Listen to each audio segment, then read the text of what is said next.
Topic का नाम है माइटोकॉन्ड्रिया। तो माइटोकॉन्ड्रिया के बारे में हम लोग समझेंगे। तो जरा देखेंगे कि यह जो ब्लैक वाला पार्ट है, इस ब्लैक वाला पार्ट को हम क्या बोलते हैं? सेल। और यहाँ पे एक मैं ऊपर से लेयर बनाया हूँ जिसको हम लोग क्या बोलते हैं? Cell membrane. और जरा देखिएगा यहाँ पर एक न्यूक्लियस है।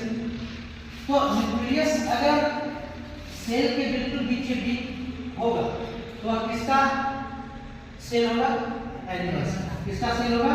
एनिमल्स। और यहाँ पे आप देख सकते हैं कि यहाँ पर हमारा न्यूक्लियस ना है, बिल्कुल या तो पेरी पे है या तो बिल्कुल उसके करीब है। तो यह सेल किसका है?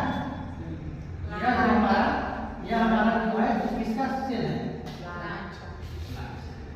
तो प्लांट सेल और एनिमल सेल में कैसे हम अंतर समझेंगे?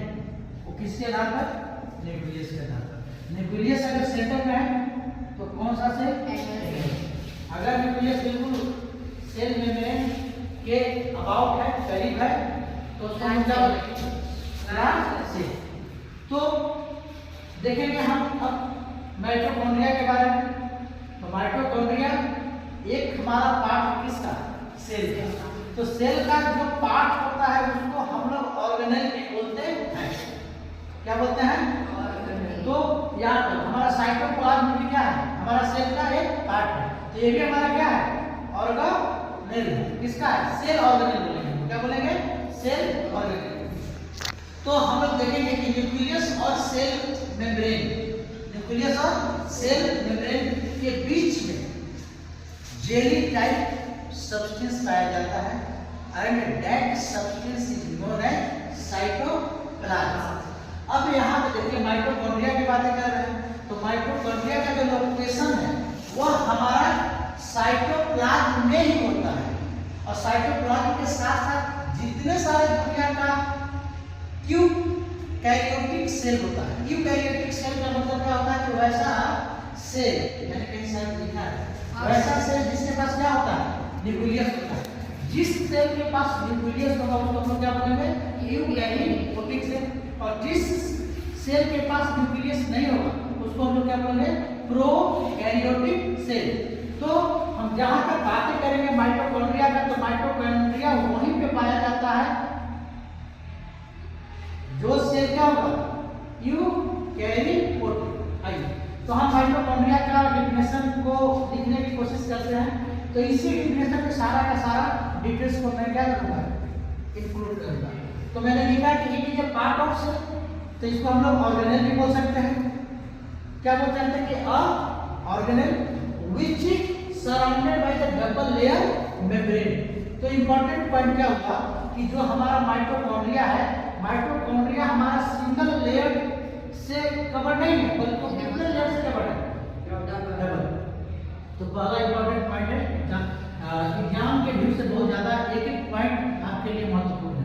फिर बोला कि वेयर जहां energy in the form of ATP, energy बनता है, एनर्जी ही बोला जाता है, लेकिन सेल में जब बनता है तो उसको क्या बोला जाता है?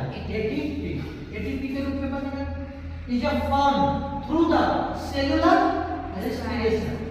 सेलुलर यहाँ पर वर्ड लगाने के पीछे के रीजन है कि सेल में सारा चीज हो रहा है, इसलिए हम क्या बोलते हैं? Cellular respiration. और यह सेलुलर रेस्पिरेशन होता है तो किसके सहायता से? तो दो चीजों को यूज करके, एक हम किसको यूज करेंगे? ग्लूकोज को, और दूसरा ऑक्सीजन को। और इसी को हम क्या बोलते हैं? इस माइटोकॉन्ड्रिया को हम लोग फैक्ट्री ऑफ एनर्जी भी बोला जाता है। क्या बोला जाता है? Factory of energy. लोकेशन की बातें करें तो डाल दिया है कि यह पाया जाता है कहाँ? साइटोप्लाज्म में। और कौन सा साइटोप्लाज्म? जितने सारे हमारे पास यूकैरियोटिक सेल होते हैं। यहाँ पर देखा जाए तो हम यहाँ पे नोट पॉइंट करके लिखवा दिए कि माइटोकॉन्ड्रिया का डिस्कवरी किया गया है।